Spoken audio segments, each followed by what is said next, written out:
Hello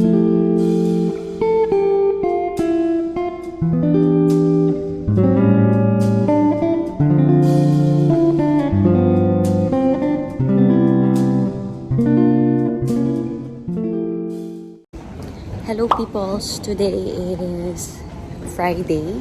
Sakto yun, galing ako ng yoga class sa Itaewon. Tapos nag-message sa akin si Bibbs, yung friend ko from Hong Kong. Nandito siya. So imimit ko siya ngayon. Nandito pupunta siya sa Hanok Village. Pero before that, magla-lunch muna kami. Exciting!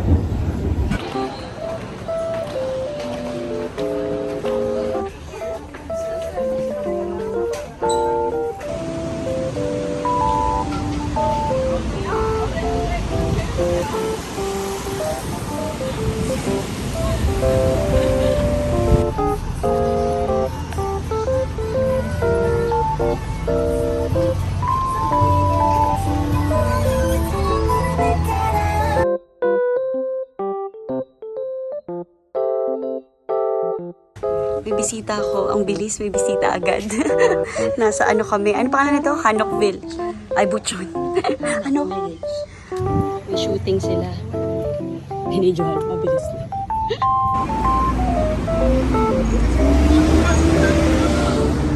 Yung mga mahilig sa BTS dyan.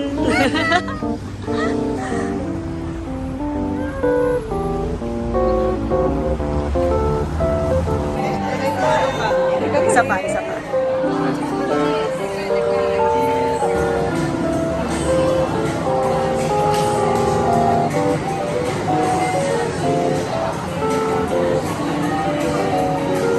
Hindi ako fan, pero naaaliw ako. Saya niya.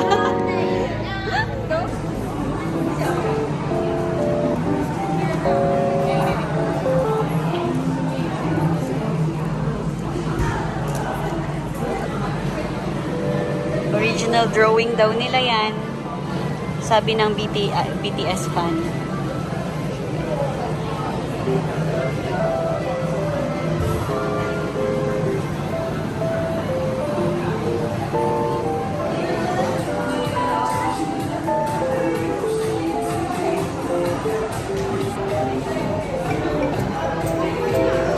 The next day.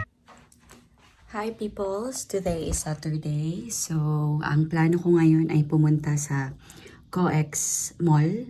For sure, familiar kayo doon kasi andun yung library na may malaking bookshelf. So, pupuntahan ko yon with a newfound friend, Kelly. So, later mamimit nyo siya. Kung okay siyang sumama sa vlog, mamimit nyo siya. Pero ayan, magbibigay ako ng mga clips sa mga gagawin ko today. Not sure lang if I can vlog everything kasi nga I'm going out with a new friend. So, hindi ko alam kung comfortable siya na nagtitake ako ng video most of the time. So, pero I'll try my best to show you around.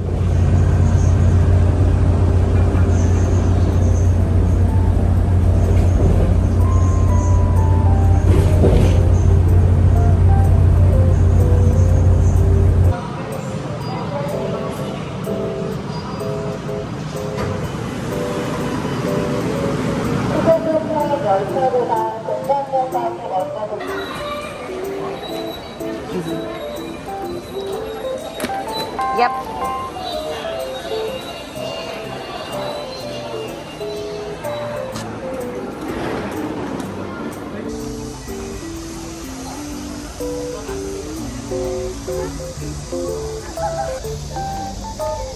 Kelly.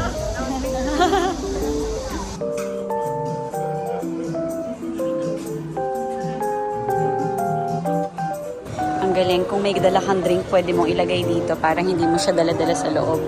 That's cool. So, we're in COEX Mall now. Nagsha-shopping lang si Kelly. So, mamaya pupunta kami dun sa library. Dadalhin ko kayo. Excited na ako makita.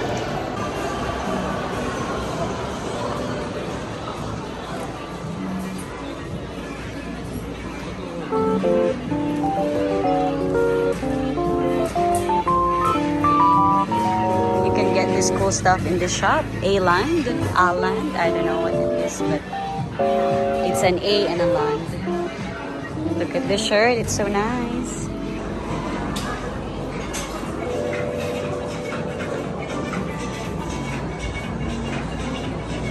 Shucks, mapapa-shopping tayo. Look at this, guys. It's from Zara. So, it's, how much is it before?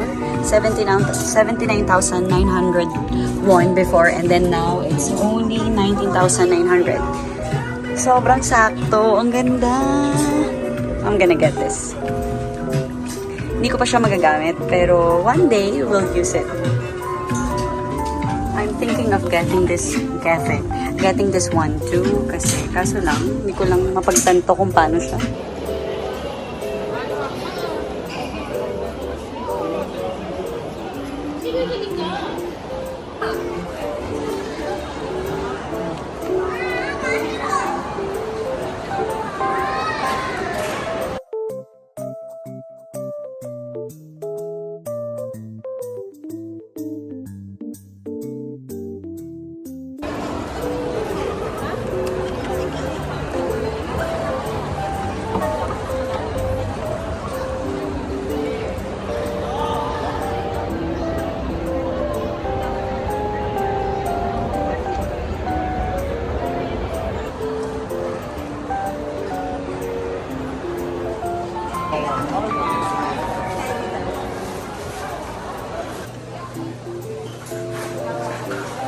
Little girl. Little girl, yeah. Cute.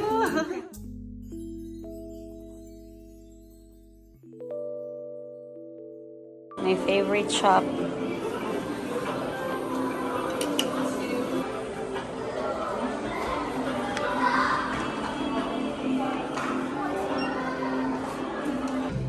Nasa Zara Home ako. Gusto kong bumili nito. Babagay ito sa bahay.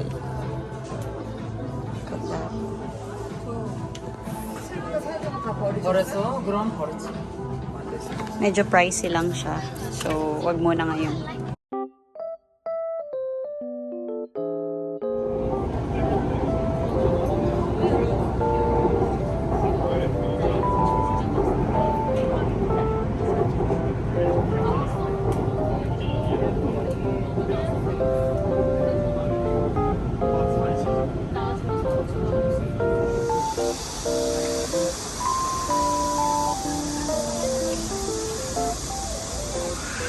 Look at this area. It's so nice. Next time, ma-explore natin tong area na to. Parang may museum doon. So, next time pupuntahan ko yun pagkasama ko si James para masaya. So, ngayon pupunta ako dun sa market, yung night market nila. Hinahanap ko siya. So, sabi doon, may art hall daw doon. Pero hindi muna natin yun pupuntahan ngayon kasi parang kulang yung oras. So, pupunta na lang tayo muna sa may night market. Pero ang ganda ng area na to, grabe. So, look at this, guys. Ganyang kalaki tong area na to. So, andito ko ngayon. So, ito yung art hall. May museum. Design playground. Wow. Next time, i-explore natin yan, promise. Pag mas mahaba yung oras natin. Ganda.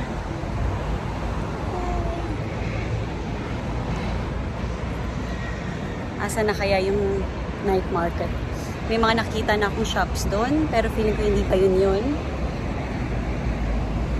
So sabi, nandun daw yung Dongdaemun Fashion Street. So tatawid tayo dito.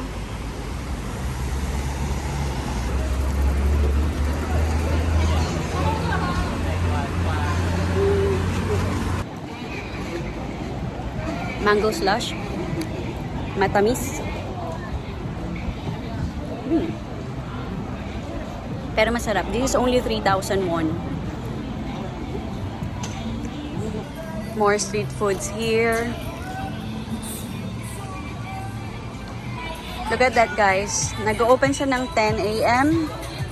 Nagko-close ng 4:30 a.m. Wow.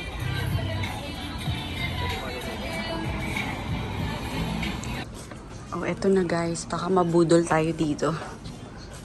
Ang daming mga damit na magaganda at mura.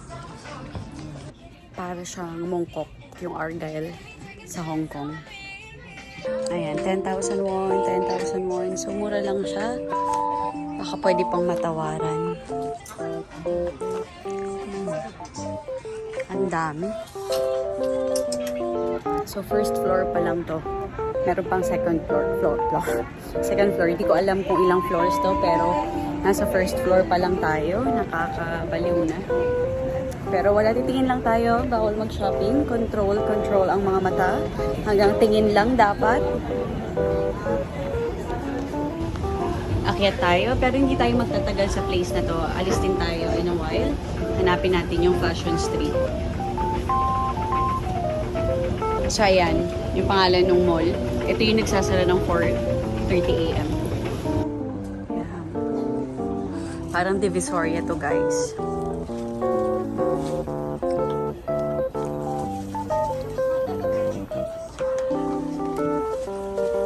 So malamang yung iba dito, makikita nyo rin sa Divisoria. Siguro lang may mga style lang na hindi kasi very Korean yung style ng mga damit at saka yung kulay, pare-pareho.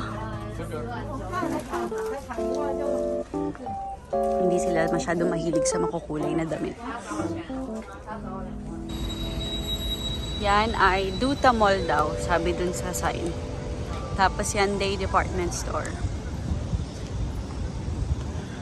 May Shake Shack.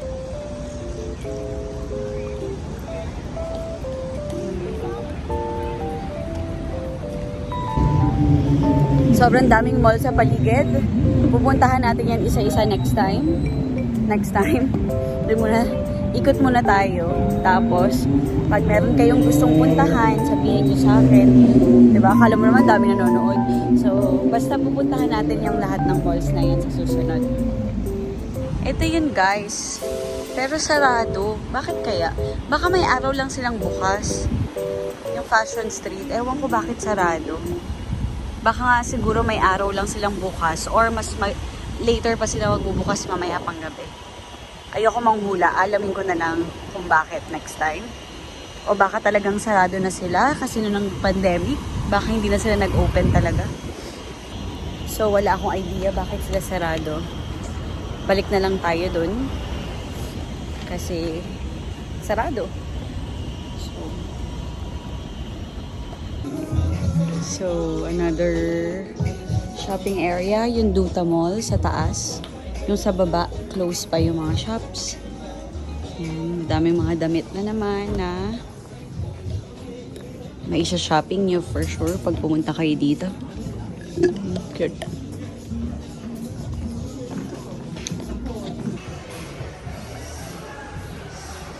So, we're in duty free sa Hyundai Department Store. Versace, Furla, Alexander McQueen. Medyo malaki-laki siya. Mukha siyang Sogo. Para siyang Sogo. Para siyang Sogo. May Michael Kors. Coach. Ape. More pa siguro sa taas.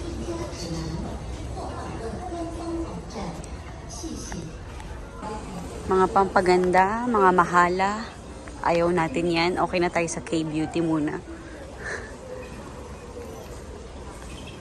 Mahal. Ayaw natin ng mahal. Doon tayo sa mura. Wala na tayong pambili niyan. Hindi na tayo nag-work. So, ayaw natin dyan. Alis tayo dito. Wala tayong pambili.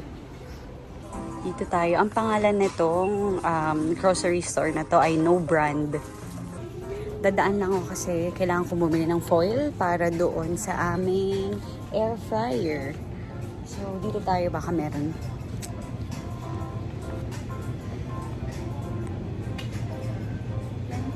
Dami kong ano. Oh, made in Philippines. Ito naman, Hyundai City Outlet. So, another mall. Yan yung mga shop na dapat iniiwasan natin. Bawal tayo dyan pumasok. Bawal na. Nakapikit lang ako. Bawal na ako pumasok doon. Ayan, dito lang tayo pwede pumunta kasi yan yung kaya ng budget natin. Daiso. Pang dyan lang tayo ngayon. Excited ako. Ano kaya mabibili natin? Ako, ayan. Magpapa-shopping tayo. Pero mura lang naman dito. So, carry lang. Hindi naman sobrang kamahalan. Kaya okay lang mag-shopping. Papakita ko sa inyo later.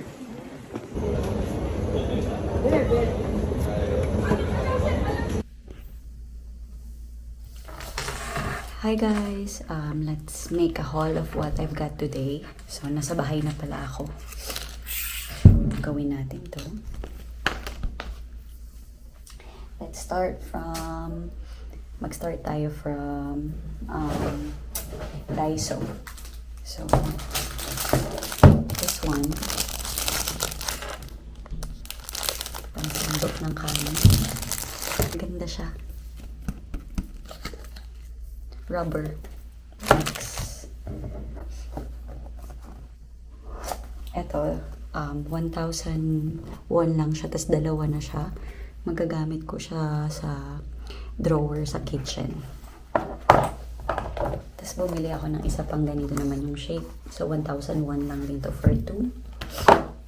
Ito magnet para malagay ko yung picture namin last time. Lalagay ko sa fridge. 3,001 lang to. Sobrang mura lang para sa toilet, para mabango. Next, battery para dun sa lamp na binili namin sa IKEA last time. Tapos bumili ako ng maliliit na fork para sa dessert. Pang dessert. Ito, para pag naglaba ako ng aking underwear, meron akong net. So, ito lang sa Daiso at saka clean foil para kapag ginamit namin yung... So, yun lang yung sa Daiso. Then next, pumunta ako ng Olive Young again. Bumili ako ng toner from Goodal. Goodal yung pangalan ng brand niya. Tapos meron na siyang free na refill. Sabihan ko kayo kung maganda yan. Tapos bumili ako nitong parang portable ba ito? Let's check. Na straight flat iron at saka curling iron na din siya. Tignan natin. Oo. Ay, hindi siya portable pero maliit lang siya. So, parang pang travel. Ganyan lang. Ang cute. Naka-sale siya. 15,001 na lang to. Kaya ako siya binili kasi nasa Hong Kong pa yung mga yung pangkulot ko. So, minsan gusto kong magkulot, di ako makapagkulot. So, binili ko muna ito. Mura lang naman. Tapos, ito, yung sa Zara na naka-sale. Nakita niyo na to. So, yun lang. Nabudol na naman tayo ng medyo, pero hindi naman sobra. Tapos, mga kailangan naman, ito naman talaga yung mga kailangan ko pa sa bahay na kulang. So, binili ko na rin sa Daiso. So, baka pumunta pa ako sa isang Daiso next time. Pero next time na. Okay, so I hope you enjoy my day today. Tama ba? I hope I enjoy... Bangag na ako. Sana nag-enjoy kayo sa video na to. Yan, Tagalog na lang. Huwag na tayo mag-English kasi bangag na ako. So, sana nag-enjoy kayo. Next time ulit, dadaling ko kayo kung saan man ako mapadpad sa Seoul. Yung kanina, pinlano ko yun. And, ayan, kasi nga kasama ko yung new friend ko na si Kelly. So, una, plano ko talaga ako lang. Kasi si James gusto magpahinga. So, nakausap ko siya kahapon. Sabi niya, she wants to join. So, good thing na rin na nag-join siya. At least mas masaya. May kasama ako kanina. So, ayun lang. Again, thank you for watching. See you again next time. Have a good night. Bye-bye.